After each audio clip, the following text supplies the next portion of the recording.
নমস্কার, আজকে অনুষ্ঠান শুরু করছি লাইভ। আমার খুব ভালো লাগছে কারণ সিএমডি স্যার রয়েছেন আমাদের সঙ্গে, ডক্টর বিনোদ শর্মা। আর পাশাপাশি আজকে সোরিয়াসিস নিয়ে আমরা আলোচনা করব, কিন্তু তার আগে একটা ছোট্ট গল্প বলে শুরু করি আজকের অনুষ্ঠান। আপনারা নিজেরা দেখবেন বা দেখেছেন যে বাড়িতে যে ছোট ছেলে হয়, যে ছোট ছেলে বা বাড়িতে যে ছোট 3 ভাই তার মধ্যে ছোট, 2 ভাই তার মধ্যে ছোট, তাদের কথার কেউ একটা খুব গুরুত্ব দেয় না। ও তো ছোট, তার বয়স হয়ে গেছে, দাড়ি চুল পেকে গেছে, ও তো ছোট, ওর কথার গুরুত্ব দিয়ে লাভ কি? এরকম একটা অদ্ভুত রকমের নেগলিজেন্স ছোটদের প্রতি থাকে। এখন আজকে আমি কেনই কথা বলছি, তার কারণ আজকে যে সোরিয়াসিস নিয়ে আলোচনা হবে বা সোরাইসিস নিয়ে আলোচনা হবে, এটা অনেকটা ওই বাড়ির ছোট ছেলের মতো। অর্থাৎ এই সোরাইসিস নিয়ে হলে মানুষ বা স্কিনের যদি কোনো প্রবলেম হয়, মানুষ ভাবে ওটাই মনে এমনিই হয়েছে, ও ঠিক হয়ে যাবে, অসুবিধে নেই, কিছুদিন পর ঠিক হয়ে যাবে, কিছু ওষুধ খেয়ে নিল, দোকান চলতে কিছু মলম মেখে নিল। কিন্তু সময়ান্তে দেখা যায় যে এই যে নেগলিজেন্স, অসতর্ক হয়ে ডিল করা স্কিন ডিজিজের সঙ্গে, all kinds of skin disease, তার মধ্যে সোরিয়াসিস একটা, তার ফলে একটা ভয়াবহ রূপ পরবর্তীকালে আপনাদের জীবনে নেমে আসতে পারে, যেটা বহু ক্ষেত্রে আপনারা নিজেরা অবজার্ভ করেছেন। প্রথম দিকে গুরুত্ব না দেওয়া, সামান্য র্যাশেস, ইচিং, কোনো রকমের স্কিনের উপর কোনো এক্সফোলিয়েশন, কোনো রকমের সিস্ট, যেটা আমাদের বাইরে থেকে হচ্ছে, আমরা খুব একটা গুরুত্ব দিই না। ওই ফুসকুড়ি, ফোড়া, ঘামাচি, এগুলো বলে কমনলি আমরা তাকে চালিয়ে দেওয়ার চেষ্টা করি, কিন্তু আদতেও কি তাই? আসুন আজকে এই বিষয় নিয়ে আলোচনা করব। আমাদের সঙ্গে রয়েছেন CMD sir doctor Binod Sharma, স্বাগত জানাই অনুষ্ঠানে। সাবজেক্ট সোরিয়াসিস, কি বিষয়টা এবং কতটা সিভিয়ারিটি পেতে পারে এই সমস্যা, সেটাও আজকে আপনাদের সামনে তুলে ধরব। স্বাগত অনুষ্ঠান। নমস্কার। দেখুন, আজকে প্রথমেই যে সাবজেক্ট নিয়ে আজকে আমরা স্টার্টিং করছি, সোরিয়াসিস, একটা এইরকমই সাবজেক্ট যেখানে আপনি বলতে পারেন কি স্কিন ডিজিজের মধ্যে সবথেকে একটা ভয়ানক সাবজেক্ট, যেখানে মানুষ হার্টের সমস্যা নিয়ে আসতে পারে, মানুষ ডিপ্রেশনের দিকে যেতে পারে, মানুষ কিন্তু আর্থ্রাইটিসের মধ্যে কনভার্ট হতে পারে। এবার আপনি বলছেন কি একটা চর্মরোগের ব্যাপার, সেখানে আপনি নাকি বলছেন কি হার্টের সমস্যা হতে পারে, ডিপ্রেশন হতে পারে, আর্থ্রাইটিস হতে পারে। এক্স্যাক্টলি, আপনি ভালো করে শুনছেন। কিন্তু যেখানে আপনাকে বলে দেওয়া হয়েছে কি এই সোরিয়াসিস যে ডিজিজটা নাকি ভালো হয় না, নাকি সারা জীবন আপনাকে ওষুধ খেয়ে যেতে হবে, বা সারা জীবন আপনাকে কোনো ময়শ্চারাইজার ক্রিম বা ময়শ্চারাইজার আপনাকে লোশন লাগিয়ে দিতে হবে, কিন্তু এরপরেও আপনি কিন্তু সুস্থ হবেন না। কিন্তু আপনি জানেন এনবিপিতে অনেক মানুষ সুস্থ হয়ে গেছে সোরিয়াসিস সমস্যা নিয়ে, ডিউ টু শুধু মেডিকেশন নয়, due to only panchakarma therapy নয়, আমাদের অনেক রকম আলাদা আলাদা যে জিনিসগুলো আমরা নতুন নতুন রিসার্চ করে নিয়ে আসি। মাত্র একটা ফিজ থেরাপি কথা আপনাকে বলে দিই, এই ফিজ থেরাপিতে সোরিয়াসিস মতন সমস্যা নাকি নির্মূলের দিকে যেতে পারে। এটা একটা খুব একটা বড় একটা পার্ট আমরা বলতে পারি আয়ুর্বেদ মধ্যে। দেখুন, আয়ুর্বেদ শুধু মেডিসিন, আয়ুর্বেদ শুধু পঞ্চকর্ম থেরাপির মধ্যে শেষ হয়ে যায় না। আয়ুর্বেদ একটা ভাস্ট সাবজেক্ট, যেখানে আপনি প্রতিদিন যখন রিসার্চ করবেন কিছু না কিছু অবশ্যই পাবেন। আপনার বাড়িতে যদি একটা নিম যদি গাছ থাকে, তো সেখান থেকে আপনি কত কিছু পেতে পারেন আপনার নিজেই আইডিয়া নেই। দুদিন আগে আমার কাছে পেশেন্ট এসেছিলেন মধ্যমগ্রামে, বনগা থেকে এসেছিলেন। ওনাকে যখন বলা হলো নিমের ব্যাপারে, উনি বলেন হ্যাঁ ডাক্তারবাবু, আমি কিছু কিছুটা জানি, কিন্তু যতক্ষণ আপনার সঙ্গে ডিসকাস না করে আমি ব্যবহার করতে পারি না। বাড়িতে ওনার গাছ রয়েছে, নিম গাছ, কিন্তু উনি ব্যবহার করতে পারছেন না, বা উনি ওর ব্যাপারে নলেজটা নেই। ডাক্তার মানুষ মাথা রাখুন, এই আপনার প্ল্যাটফর্ম থেকেই আমি একটা কথা বলেছিলাম কি আমাদের ইন্ডিয়ানরা, মানে ভারতীয় যেটা আমরা রয়েছি, এখানে নিম আর তুলসী এই দুটো যে গাছ আছে, এটা বরদান আছে আয়ুর্বেদ নিয়ে। আজকে যারা মডার্ন মেডিসিনে যারা রিসার্চ করছে, তারা প্রতিদিন রিসার্চ করে যাচ্ছে কি নিম আর তুলসী যদি এরকে সরিয়ে দেওয়া হয়, মানুষ কিন্তু আয়ুর্বেদ উপরে ফের চলে যাবে। এই দুটো যে গাছ আছে না, এই দুটো গাছ কিন্তু আয়ুর্বেদকে এখনও জীবিত রেখেছে। ঠিক তো এইরকম বলবো কি সোরিয়াসিস মতো সমস্যা নিয়ে আপনাকে ভয় পেতে হবে না। সোরিয়াসিস নিয়ে আগে জানতে হবে কি সোরিয়াসিস আমাদের কেন হয়, কি করলে এই সমস্যা থেকে বার হবো। আলটিমেটলি কী হয় দেখুন, আপনাকে যদি আমি কিছু যদি ডায়াগনোসিসের কথা যদি বলি, তো আপনাকে বলবো একটা আপনি অ্যালার্জি রিপোর্টটা করে নিন, বা আপনাকে বলবো স্যাট রিপোর্টটা করে নিন, যাতে আপনি কোন খাবার থেকে আপনার অ্যালার্জিটা হচ্ছে সেটা আপনি সেই রিপোর্টের মধ্যে পেয়ে যাবেন। তো সেটা আপনি যদি বাদ দিয়ে দেন কী কী খাবার থেকে আমার অ্যালার্জি আছে, তো সেটা আপনার বাড়বে না। কিন্তু যে জিনিসটা আপনার শরীরের মধ্যে রয়ে গেল সেটাকে বার করবেন কি করে? আজকে আলটিমেটলি যদি মডার্ন মেডিসিন আপনি বলেন, তো কিছু আপনি ওষুধ খাচ্ছেন, কিছু আপনি ওষুধগুলো অ্যাপ্লাই করছেন, যেখানে আপনি একটা জায়গাতে পৌঁছচ্ছেন, কিন্তু ভিতর থেকে টক্সিনটাকে তো বার করতে হবে। আপনি গাড়ি কিনলেন, গাড়ি কেনার পর আপনি তেল ভরার পর আপনি গাড়ি কিন্তু চলছে, কিন্তু ভিতরে তেলের ট্যাঙ্কের মধ্যে যদি কোনো ময়লা যদি ঢুকে যায় বা যে আপনার জল যদি ঢুকে যায়, গাড়ি কি স্টার্ট হবে? স্টার্ট হবে না। সেখানে আপনার কি করতে হবে?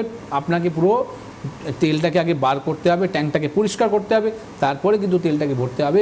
এক্স্যাক্টলি আমি এই জায়গাতে আসতে চাই কি সোরিয়াসিস সমস্যাতে গিয়ে আপনাকে ডিটক্সিফাই করার অবশ্যই দরকার আছে। যারা ভাবছেন কি আমি ওষুধ খেয়ে সুস্থ হয়ে যাবো, কোনো দিনই হতে পারে না, ঠিক না? এই কারণের জন্যে আমরা নর্থ ইস্টের মধ্যে আমরা পঞ্চকর্ম থেরাপিটা স্টার্ট করে দিয়েছি। যারা ভাবতে থাকলো, কিন্তু আমরা পা দিয়ে দিয়েছি। আর নর্থ ইস্টে আমরা এখন খুব বড় করে স্টার্ট করছি, যেটা আমাদের গুয়াহাটিতে নিজস্ব সেন্টার চালু হয়ে গেছে। নেক্সট যে ডেটটা পড়বে, নেক্সট ডেটে পরে মানে আমরা যেহেতু এখন আমাদের অধিক মাস চলছে, তো এই সময় আমরা কোনো শুভ কাজ করতে নিই আমাদের। তো আজকে দিন আমাদের অধিক মাসটা শেষ হলো, এরপরে আমরা যে রাত পুজো মানে 16 তারিখ 16 জুলাইতে আমরা পুজো করার পর আমরা ওখানে ভিড় দিয়ে দিয়েছি। এবার ভেবে নিন কি নর্থ ইস্টের মানুষরা যে কলকাতায় এসে যে ট্রিটমেন্টটা করতো আর আসতে হবে না, তাদের জন্যে গুয়াহাটিতেই আমাদের পার্মানেন্ট চেম্বার হয়ে গেছে। সেখানে doctor V Singh and doctor S Ghoshal দুটোই আপনি বলতে পারেন কি আমার রাইট হ্যান্ড আর লেফট হ্যান্ড দুজনেই কিন্তু ওখানে এখন চলে গেছে। তো এবার ভেবে নিন কি ওরা যারা আজকে আমার সঙ্গে এতদিন ধরে ছিল, তাদেরকে আমি এখন সেন্সার করতে পাঠিয়ে দিয়েছি গুয়াহাটির জন্যে। তো তাদের একটাই মাথায় রাখুন কি এখন ওখানে যে ওরা ট্রিটমেন্ট যা করবে, গুয়াহাটিতে আপনি যে ট্রিটমেন্টটা পাবেন, শুধু গুয়াহাটি নয়, আমরা শিলচর ডিব্রুগড় নয়, আমরা এখন আসামে যেরকম ওয়েস্ট বেঙ্গলের মধ্যে আমাদের যে চেম্বারগুলো রয়েছে, ঠিক এই রকমই ওরা এখন চেম্বার করতে চালু করেছে। সেখানে আমাদের পার্মানেন্ট চেম্বার হচ্ছে, সেখানে আপনি পঞ্চকর্ম থেরাপিটাও পাবেন। তো আজকে যে সাবজেক্টটা আমরা ছিলাম সোরিয়াসিস নিয়ে, যেটা একটা ভাস্ট সাবজেক্ট, তাই আমি বলবো এই সাবজেক্টটা নিয়ে আপনি কোনো দিন ভাববেন না কি আমি ভালো হব না। কারণটা হচ্ছে কি ডিপ্রেশন যে কথাটা বললাম, সেটা কেন বললাম, কারণ কি আপনি যখনই ভেবে নেবেন কি আমি সুস্থ হব না, তখনই আপনার এই রোগটা আপনার উপরে হাবি হবে। মিলিয়ে নিন এই কথাটা। আপনার যারা যাদের সোরিয়াসিস রয়েছে, তারা একটা আমি এইরকম কন্ডিশন দেখেছি, তারা নাকি সুসাইড করতে চলে যায়, তারা নাকি পাগলের মতন হয়ে যায়। কারণটা হচ্ছে কি সোরাইটিক আর্থরাইটিস একটা এরকমই রোগ আছে, যেখানে মানুষের যদি গায়ে যদি হাত দেন, সেই ব্যথা কিন্তু সহ্য করতে পারে না। তাহলে কীভাবে ও ডিপ্রেশনের দিকে যাবে না, বা কীভাবে এই যে মাল্টিপাল যে আপনি স্টেরয়েড ওষুধ নেন, সেখান থেকে আপনার হার্টের সমস্যা কেন হবে না? তো আমার কথা মিলে গেল, আপনার হার্টের সমস্যা, ডিপ্রেশন আর আর্থরাইটিসের কথা। তো আমরা যা যা কথা বলি সে কথা আমাদের কাছে প্রমাণ থাকে, ঠিক না? তো বিপিটি ওয়েলনেস কোম্পানি, যেটা আমরা বলি বারবার, আমাদের এটা প্রাউডলি আমরা বলি যে আমাদের কাছে কিছু এইরকম মেডিসিন, এইরকম ফর্মুলেশন আছে যে কোনো ডিজিজকে কিন্তু সুস্থ করতে পারে। তাহলে আপনি বলছেন যে টক্সিফিকেশন থেকে মোটামুটি সোরিয়াসিস হতে পারে, কিন্তু সেই টক্সিনকে আমাদের ডিটক্সিফাই করতে হবে, যার জন্য একটা অত্যন্ত গুরুত্বপূর্ণ সাবজেক্টিভ ম্যাটার হচ্ছে পঞ্চকর্মা, এবং সেই পঞ্চকর্মা কিন্তু এখন নর্থ ইস্টের লোকেরাও পাচ্ছেন, এবং তার সঙ্গে সঙ্গে কলকাতাতেও পাচ্ছেন, এক্স্যাক্টলি সঙ্গে শিলিগুড়িতেও পাচ্ছেন। শুধু নর্থ ইস্ট নয়, নর্থ ইস্ট বলতে গেলে শুধু গুয়াহাটি আসাম হয় না, নর্থ ইস্টের মধ্যে যত ডিস্ট্রিক্ট আছে, মানে অরুণাচল প্রদেশ, এক্স্যাক্টলি, আচ্ছা, মানে যত নর্থ ইস্টে একদম সব জায়গায় পাবেন। বাহ। এবং সেই সঙ্গে সঙ্গে কিন্তু আপনারা এনবিপিতে তাহলে কানেক্ট করুন। অর্থাৎ একটা ইকুয়েশন খুব পরিষ্কার হচ্ছে, এই পঞ্চকর্মার জন্য আমার বলতে কোনো বাধা নেই, মানুষ এর আগে দক্ষিণ ভারতে ছুটে যেত, হিউজ পয়সা খরচ করে মানুষ কেরালিয়ান পঞ্চকর্মা থেরাপি, সেটাকে তারা ইনহেরিট করবার জন্য বা নেওয়ার জন্য তারা চলে যেতেন। কিন্তু এখন ওই স্ট্যান্ডার্ডকে ওর থেকে বেটার স্ট্যান্ডার্ড, ওয়ার্ল্ড ক্লাস যে পঞ্চকর্মা, সেটা কিন্তু ডক্টর শর্মার কোম্পানি, অর্থাৎ প্রথম উনি বললেন যে বিপিটি ওয়েলনেস এদের কথা, দ্বিতীয়ত হচ্ছে এনবিপি ইউনানি আর আয়ুর্বেদা রিসার্চ সেন্টার, এখান থেকে আপনি পাবেন। এবং আয়ুর্বেদের এমন কিছু ওষুধ, যে ওষুধ, এবং সঙ্গে এটাও জানবেন যে এখন কিন্তু সেন্ট্রাল গভর্নমেন্ট আয়ুর্বেদকে প্রমোট করছেন, এবং এটা আজকেই যে করছেন তা কিন্তু নয়।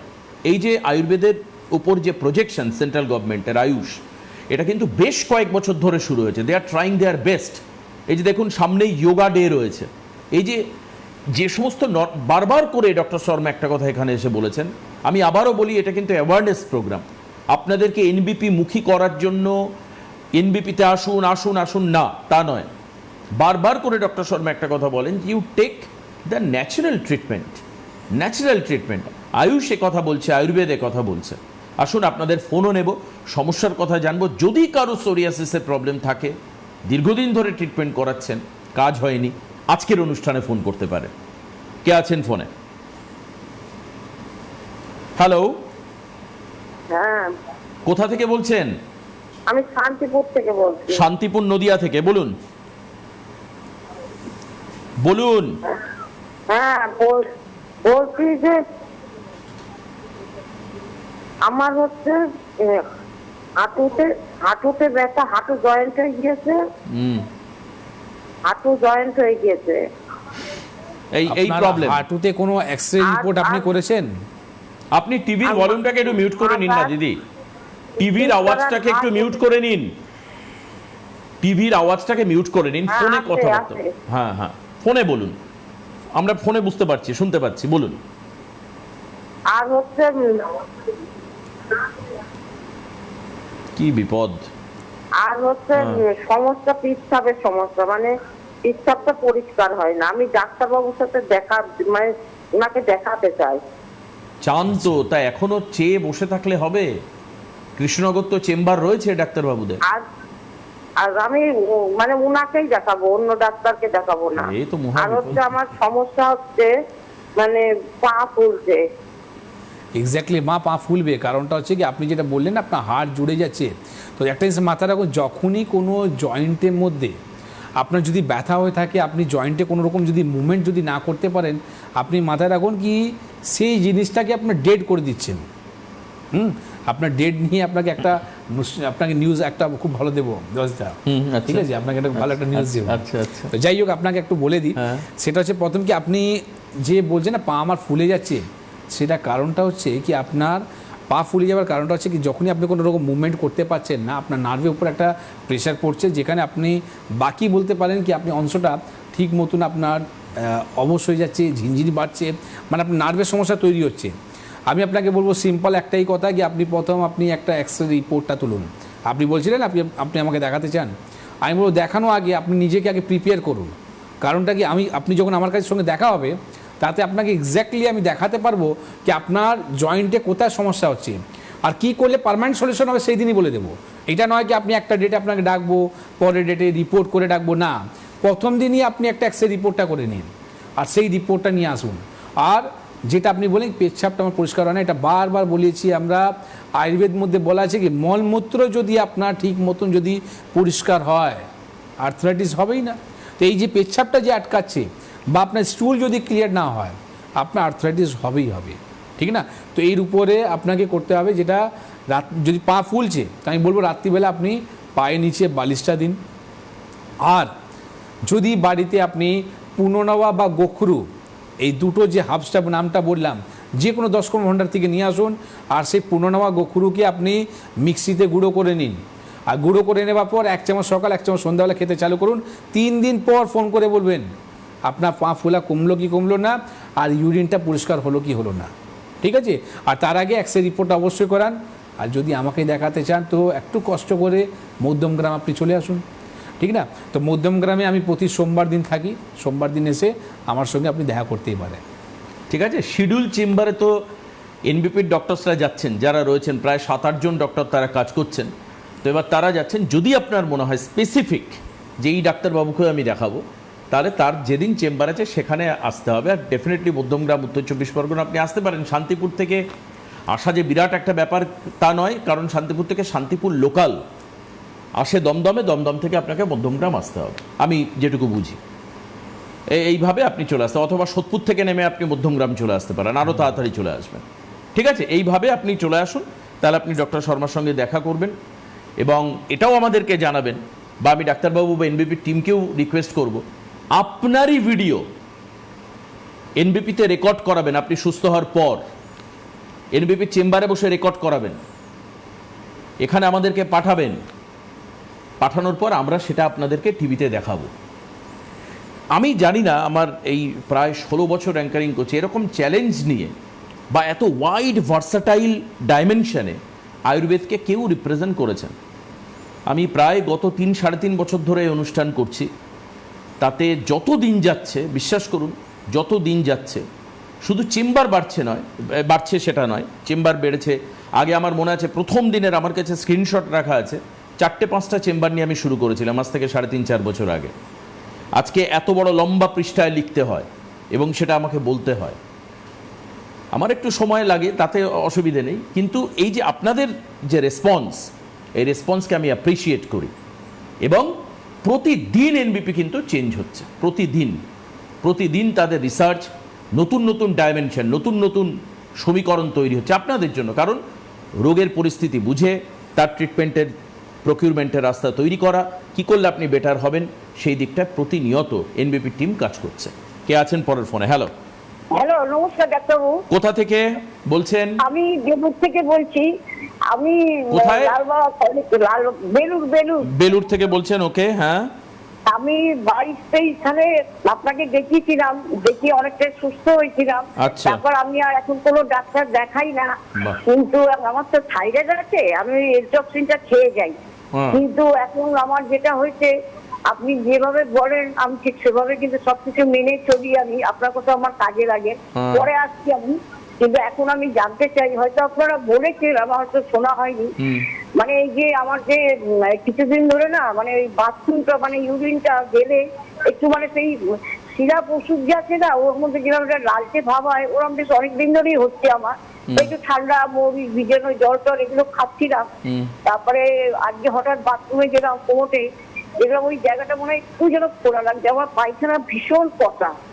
তা আপনি যদি এই সম্বন্ধে হয়তো বলেছেন, আমার শোনা হয়নি, সবকিছু আমি শুনি, যদি এই ইউরিনটা এরকম কেন হচ্ছে বা যদি প্রথম তো বলেন। হচ্ছে, দেখুন ইউরিনটা আপনার যেটা কেন হচ্ছে এটার জন্য মা আপনাকে একটা রিপোর্ট অবশ্যই করুন।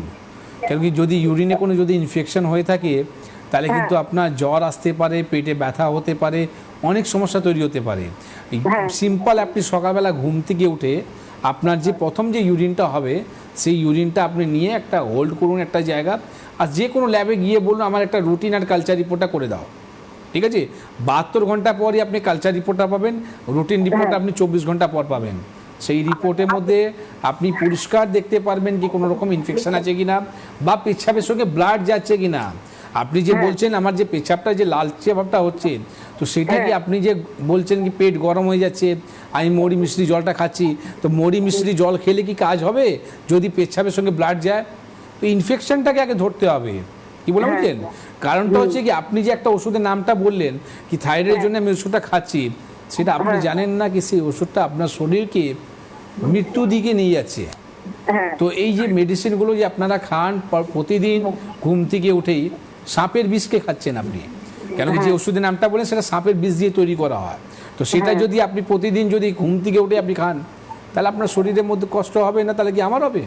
তো আপনার যেভাবে আপনি যে বললেন আমার কাছে এসে আপনি সমস্যাকে সমাধান পেয়েছেন, তো সেইভাবে চেষ্টা করুন যে এই থাইরয়েড থেকেও আপনি মুক্তি কী করে পাবেন, আর ইউরিনে যে ইনফেকশনটা হচ্ছে এটা যাতে বারবার না হয়। তো ইউরিন রিপোর্ট, রুটিন রিপোর্টটা অবশ্যই করান। এবার আমি আপনাকে দুটো কথা বল। হ্যাঁ বলুন। আমি যেটা বলছি আপনাকে, আপনি তো মানে বেলুড়ে এর আগে আমি যখন গেছিলাম আপনি বলেছিলেন আমি আজ যাব, কিন্তু আপনি বা এই আজকে তো আপনার হচ্ছে বুধবার, এর আগে সোমবার শুক্রবার দুটো মানে বললেন ওনারা যে আপনি তো আসেন না, মানে আপনি কবে বেলুড়াতে আসবেন? সামনে শুক্রবার দিনই থাকবো, আগামী শুক্রবার দিনই আমি বেলুড়ে থাকবো। এইবার দেখুন ব্যাপারটা কি আপনাকে বলে দিই, যেমনি এই যে আসামে যে শিডিউলটা আপনাকে বললাম, আমার হঠাৎ দেখুন আসানসোল দুর্গাপুর চেম্বার আমি নিজে যাই।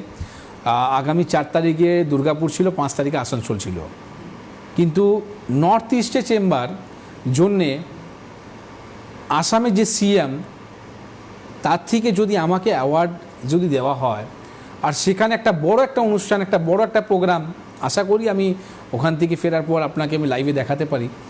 তো সেই জিনিসটা যদি আমাকে যেতে হয় তো অবশ্যই ডেটটা চেঞ্জ হবে না।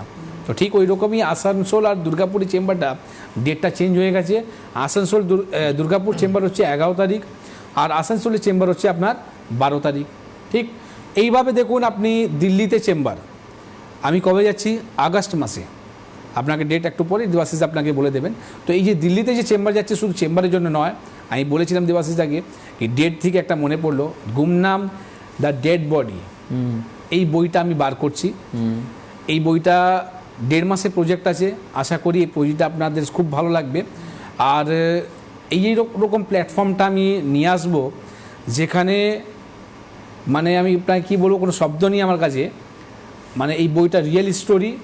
আর সেখানে এনবিপি রোলটা কি থাকবে এটা একটু সারপ্রাইজ থাকবে, সব কিছু বলা যাবে না, কারণ কি এখনও আমি এটা ট্রেলারটা গভর্নমেন্ট থেকে অলরেডি পাস হয়ে গেছে। তো এই জন্য বলেছিলাম ডেট থেকে বলবো। তো এই দিল্লিতে যখন আমি যাব, তো অবশ্যই আমাদের যে পেশেন্ট আছে যারা দিল্লিতে অনলাইনে আমাকে দেখায় বা আমি যেতে পারি না, তো তাদের জন্য একটা সুখবর, কি দিল্লিতে আপনি আগস্ট মাসে আমাকে পাবেন। তো দেখুন এইরকম যখন শিডিউলটা একটু চেঞ্জ হয় না, তো অবভিয়াসলি চেম্বারটা একটু এদিক ওদিক হয়। তাই আমি জানি আপনাদের প্রবলেমটা, আপনি আসছেন, আপনি আমাকে পেলেন না, কিন্তু তার জন্য বারবার বলা আছে কি আপনি যখন হেল্পলাইনে ফোন করবেন, তারা কিন্তু আপনাকে সবসময় রাইট গাইড করবে, যাতে আপনাকে মিস না যেতে হয়। আপনি দূর থেকে আসেন, আপনি যদি না দেখতে পান আপনি, আর এইরকম যদি আপনি প্রোগ্রামে আমাকে বলেন, তো আমাকেও দুঃখ হয় কি একটা পেশেন্ট যদি দেখাতে এসছে আর আপনিও আমাকে পেলেন না, এই দুঃখটা যাতে না হয় তার জন্য অবশ্যই বারবার বলা আছে হেল্পলাইনে ফোন করে আসুন। আর যদি আপনি বলেন বেলুড়ে, তো আগামী শুক্রবার দিন বেলুড়ে থাকবো, এইটা কনফার্ম। মানে মানুষের বহু ডিমান্ড মানুষ করেন, পূরণ করেন এনবিপির ডাক্তাররা বা ডক্টর শর্মা নিজে। এই ডিমান্ডটা করবেন না যে একই রকম দেখতে 3-4টে বিনোদ শর্মা তৈরি করুন, যাতে সমস্ত চেম্বারে উনি অ্যাটেন্ড করতে পারেন। তো সম্ভব নয়। একজন মানুষ, তাকে যেতে হবে, তিনি সিএমডি অর্থাৎ ডিরেক্টর অফ দিস কনসার্ন, মানে অফ দিস কোম্পানি। তো এখন ব্যাপার হচ্ছে যে এই যে উনি বললেন যে স্পেশাল অনার্ড বা অ্যাওয়ার্ড যদি থাকে, সেটা তো যেতে হয় বাইরে। কি করবেন আপনি বলুন? এটা আপনাদের জন্যই প্রাপ্তি, এটা আপনাদেরই পাওয়া, কাউকে তো একটা হাতে করে নিতে হবে। তো এটা একটু বুঝবেন, প্লিজ আন্ডারস্ট্যান্ড ইট। কে আছেন ফোনে? হ্যালো। হ্যালো, হ্যাঁ নমস্কার, কোথা থেকে বলছেন? আমি কৃষ্ণনগর থেকে বলছি, সনাতন সরকার। কৃষ্ণনগর থেকে সনাতন সরকার, বলুন কি হয়েছে, প্রবলেম কি? বলছি আমার ঠান্ডা আসলাম, বুঝেছেন, মানে প্রচন্ড হাঁচি কাশি হয়। এসিতে থাকেন কি আপনি সবসময়? প্রচন্ড হাঁচি কাশি হয়, ঠিক আছে। না, আপনি কি সবসময় কি এসিতে থাকেন? ঠিক আছে। হ্যাঁ? আপনি কি এসিতে থাকেন? ঠান্ডা গরম হয়? না না না আচ্ছা। না, আমি এসিতে থাকি। নাক থেকে নিঃশ্বাস নিতে কষ্ট হয়? হ্যাঁ হ্যাঁ, নাক থেকে নিঃশ্বাস নিতে কষ্ট হয়। আপনার বাড়িতে যদি কেউ থাকে না, তাকে বলুন একটু আমার মোবাইলে টর্চ জ্বালিয়ে নাকের মধ্যে একটু দেখতে, তো নাকে পলিপস আছে কিনা। নাকে পলিপ দেখা যায় না, কিন্তু নাকের মধ্যে লোমগুলো আর কি যখন আর কি এপাশে হয়ে থাকে না, তখন খুবই সমস্যা হয়, হাঁচি কাশিটা বেশি হয়। কিছু একটা আছে, শুধু নাকের লোমের জন্য নয়, ফোলা আছে বলে নাকের লোমটা হয়তো উঠে থাকছে। এটা ভালো করে খেয়াল করতে বলুন যেটা বলছেন উনি। দেখুন, আপনি ঠান্ডা থেকে বলছিলেন, আপনি একটা হাঁচি কাশি জন্য বলছিলেন, কিন্তু আমি আপনার পলিপসের কথাটা বলে দিলাম। এটাই হচ্ছে ডায়াগনোসিস, ঠিক না? কেন কি আপনি দীর্ঘদিন ধরে ভুগছেন, আপনি আমাকে ফোন করলেন, তো অবভিয়াসলি যদি ওটা থাকতো ঠান্ডা থেকে যদি হতো, আপনি অনেক ডাক্তারকে দেখেছেন, অ্যান্টিবায়োটিক খেয়েছেন, সেখান থেকে সেরে যাওয়ার কথা ছিল, কিন্তু সারলো না কেন? কারণটা কি আপনার ডায়াগনোসিস ভুল হচ্ছিল। পিএনএস একটা এক্স রে রিপোর্টটা করান, সেখানে পরিষ্কার আপনি দেখতে পারবেন যে আপনার এই সোয়েলিংটা কেন রয়েছে, আর তার চিকিৎসা আগে আপনি করুন। তার চিকিৎসা যদি না করেন, এই হাঁচি কাশি সর্দি কোনোদিনই যাবে না, সবসময় লেগে থাকবে। আর ইনফ্যাক্ট আপনাকে পরে সার্জারি করতে হবে। নেজেল পলিপসের জন্য আমি নেক্সট দিনও আগেবারও প্রোগ্রাম করেছিলাম, বলেছিলাম কি এরকম পলিপসকে যদি আপনি সার্জারি করে দেন, তো এই পলিপসটা কিন্তু আবার চলে আসে। তো যাতে বারবার এইরকম সার্জারি না করতে হয়, বারবার এইরকম পলিপস যদি জন্ম না নেয়, তার জন্যেই উপায় আছে যে আগে ডায়াগনোসিসটা আপনি করুন, আর ডায়াগনোসিস করে আপনার রাইট চিকিৎসকের কাছে যান, যেখানে আপনি নির্মূল হতে পারেন। আমরা আপনাকে বারবার বলেছি কি আমাদের কাছে এইরকম ফর্মুলেশন আছে যেখানে আপনাকে কোনো সার্জারি করতে হয় না। উইদাউট সার্জারি আপনি polyp, cyst, tumour, in fact cancer মতন ট্রিটমেন্ট আমরা করি। এবং এটা এনবিপির একদম এস্টাবলিশ ব্যানারে লেখা আছে। এটা হচ্ছে ব্যানার্ড ভার্সন, মানে যেটাকে বলে হচ্ছে পাঞ্চ লাইন, যে অপারেশন ছাড়া আপনি চিকিৎসা করুন, অপারেশন ছাড়া, কাটাকাটি ছাড়া, বিরাট একটা খরচাপাতি ছাড়াও আপনি ট্রিটমেন্ট করুন। আসুন চেম্বার দ্রুততার সঙ্গে আপনাদেরকে বলবো নোট করবেন, অথবা হেল্পলাইন নাম্বারে যে 9830235527, 9830 আচ্ছা এটা নাম্বারটা চেঞ্জ হয়েছে মনে হচ্ছে, 62922423 না না না না না, ওই নিচের যে নাম্বারটা দেখছেন, এই যে নিচের দুটো নাম্বার 9830235527, 9830235537, সেম নাম্বার, নোট করে রাখুন, আপনারা ফোন করে জেনে নেবেন। 19 তারিখে হচ্ছে আরামবাগের চেম্বার রয়েছে, আরামবাগের চেম্বারে ডক্টর এহালদার থাকছেন। ডক্টর এহালদারকে আপনি পাবেন বাঁকুড়ার চেম্বারে 20 তারিখে। 21 তারিখ চেম্বার হচ্ছে বর্ধমানে ডক্টর বিনোদ শর্মা নিজে থাকছেন, ডিরেক্টর স্যার। 21 তারিখে হচ্ছে পুরুলিয়াতে চেম্বার রয়েছে, পুরুলিয়ার চেম্বারে থাকবেন হচ্ছে ডক্টর এহালদার। এস ঘোষাল থাকবেন হচ্ছে কোচবিহারের চেম্বারে 21 তারিখে, 21শে জুন, সামনেই চেম্বার, ইমিডিয়েট বুক করুন। 21 তারিখে চেম্বার হচ্ছে বোলপুরে থাকবেন এন ভট্টাচার্যা, বুক করুন। এস ঘোষাল থাকবেন হচ্ছে মালদার চেম্বার হচ্ছে 22 তারিখে। 22 তারিখে আরও একটা চেম্বার রয়েছে হচ্ছে ঝাড়গ্রামের চেম্বারে রয়েছেন ডক্টর এহালদার, আপনি ইমিডিয়েট বুক করে নিন। 25 তারিখে চেম্বার রয়েছে হচ্ছে বনগাঁ, উত্তর 24 পরগনা, সেখানে ডক্টর এন ভট্টাচার্যা থাকবে, আপনি এন ভট্টাচার্যাকে পাবেন হচ্ছে কাকদ্বীপের চেম্বার হচ্ছে 27 তারিখে। 27 তারিখে মেদিনীপুর চেম্বার হচ্ছে, মেদিনীপুরের CMD sir doctor Binod Sharma থাকবেন। চলে আসছি শিলিগুড়ি চেম্বার হচ্ছে 27 তারিখে, শিলিগুড়ি চেম্বারে থাকবেন এস ঘোষাল। ডক্টর এহালদারকে আপনি পাবেন হচ্ছে বহরমপুরের চেম্বারে 27 তারিখে, এই 27 তারিখে। 28 তারিখে দুটো জায়গায় চেম্বার রয়েছে, 28শে জুন, এক হচ্ছে কৃষ্ণনগর, দুটো ফোন এসছে নদিয়া থেকে, শান্তিপুর থেকে এসছে, কৃষ্ণনগর থেকে এসছে। কৃষ্ণনগরের চেম্বার হলো হচ্ছে আপনার থাকবেন ডক্টর এহালদার, কৃষ্ণনগর 28 তারিখে। 28 তারিখ আরেকটা চেম্বার আছে হচ্ছে রায়গঞ্জে থাকবেন হচ্ছে S Ghoshal. Doctor B Sharma যাবেন হচ্ছে হেডিয়ার চেম্বারে 30 তারিখে, 30th জুন। 30শে জুন আরেকটা চেম্বার রয়েছে হচ্ছে ডিব্রুগড়ের চেম্বারে থাকবেন doctor S Ghoshal. Doctor B শর্মাকে আপনি পাবেন হচ্ছে মেচেদার চেম্বারে হচ্ছে 1 জুলাইয়ের 1 তারিখে। আপনি 2 জুলাই আপনি পাবেন হচ্ছে রামনগরও ডক্টর বি শর্মাকে আপনি পাবেন। ডক্টর এ হালদারকে আপনি পাবেন হচ্ছে ক্যানিংয়ের চেম্বারে তারিখ হল হচ্ছে 3 তারিখে, 3 জুলাই। 3 তারিখে জুলাইতে আরও আরেকটা চেম্বার রয়েছে ক্যানিংয়ে হচ্ছে doctor A Haldar. S Ghoshal থাকবেন হচ্ছে গুয়াহাটির চেম্বারে, একটু আগে গুয়াহাটির কথা বলা হচ্ছিল, 4 জুলাই হচ্ছে গুয়াহাটির চেম্বার রয়েছে। এছাড়াও 4 তারিখ আরেকটা চেম্বার রয়েছে আসামেরই আরেকটা শহর শিলচরে, সেখানে ভি সিং অর্থাৎ বিনোদ সিং থাকবেন ওই চেম্বারে, শিলচরের চেম্বারে 4 তারিখে। 6 তারিখ চেম্বার হলো হচ্ছে 6-7 হচ্ছে হলদিয়াতে চেম্বার রয়েছে, ডক্টর এ হালদার থাকবেন।